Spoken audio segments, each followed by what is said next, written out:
और आज मैं बात करने जा रहा हूँ कवि कैफी आजमी द्वारा लिखी गई गीत जिसका शीर्षक है कर चले हम फिदा। दरअसल यह गीत युद्ध की पृष्ठभूमि पर बनी फिल्म हकीकत के लिए लिखा गया था। तो चलिए दोस्तों, शुरू से इस गीत को समझने की कोशिश करते हैं। प्रस्तुत गीत में युद्ध भूमि में सैनिक देश की रक्षा करते हुए अपने प्राणों को न्यौछावर करते समय अन्य साथियों से कहते हैं कि हम तो देश की रक्षा के लिए अपना शरीर और प्राण न्यौछावर करके इस दुनिया से जा रहे हैं।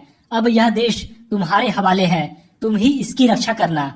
हमारी सांसें अब रुकने वाली है, ठंड के कारण नब्ज भी जमने लगी है, फिर भी हमने अपने कदमों को आगे बढ़ने से नहीं रोका है। शत्रु से लड़ते लड़ते सिर कट जाने पर भी जरा सा भी दुख नहीं है, बल्कि हमें इस बात पर गर्व है कि हमने हिमालय पर्वत के सिर को कभी भी झुकने नहीं दिया। मतलब देश के मान सम्मान को ठेस नहीं लगने दी। मरते समय भी हमारे मन में बलिदान और संघर्ष का जोश बना रहा। अंतिम समय तक भी हमने हिम्मत और साहस से शत्रुओं का सामना किया। अब इस देश की रक्षा का भार तुम्हें सौंप रहे हैं। मतलब देश की जिम्मेदारी तुम्हारे हाथ में है, इसलिए इसकी रक्षा करना। प्रस्तुत गीत में युद्ध भूमि में उपस्थित सैनिक अन्य सैनिकों से कहता है कि जीवित रहने के तो हमें अनेक अवसर मिलते हैं, लेकिन देश की रक्षा में मर मिटने के अवसर बार बार नहीं मिलते। जवानी की अवस्था ही वह अवस्था होती है जिसमें सौंदर्य, प्रेम और जोश अत्यंत उन्नति पर होता है। यदि उस जवानी में देश की रक्षा करते हुए खून नहीं बहाया है तो वह जवानी व्यर्थ है। मतलब युवाओं को देश की रक्षा के लिए हमेशा आगे रहना ही चाहिए। आज हमारे लिए हमारी धरती ही दुल्हन है और हमें उसी की रक्षा में अपना सब कुछ न्यौछावर करना है।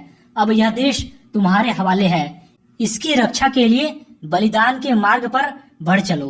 प्रस्तुत गीत में बलिदानी सैनिक अन्य सैनिक साथियों को कहता है कि मेरे सैनिक साथियों, हमने देश के लिए जो बलिदान दिए हैं उसकी राह कभी सुनी नहीं होनी चाहिए। देश के लिए मर मिटने वाले सैनिकों के नए नए दल तैयार होते रहने चाहिए। उन्हें बलिदान के लिए प्रसन्नता पूर्वक आगे आते रहने चाहिए। एक बार हमने यह संघर्ष और बलिदान का उत्सव मना लिया तो फिर अगला उत्सव विजय का ही होगा। मतलब यह है कि बलिदान के पथ पर हमें विजय अवश्य प्राप्त होगी। देखो, आज जिंदगी स्वयं आगे बढ़कर मौत को गले लगा रही है। मेरे साथियों, देश के लिए मर मिटने का अवसर आया है। तुम अपने बलिदान के लिए तैयार हो जाओ। हम तो बलिदान करके इस दुनिया से जा रहे हैं। अब यह देश तुम्हारे सहारे छोड़कर जा रहे हैं।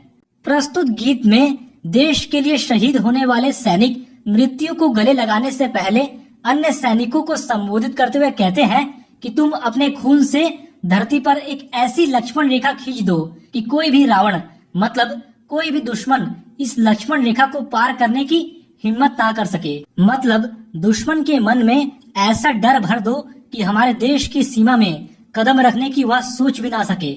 यदि किसी शत्रु का हाथ भारत माता की ओर बढ़े तो उसे तुरंत काट डालो। भारत माता के सम्मान को किसी भी तरह कोई भी ठेस नहीं लगनी चाहिए।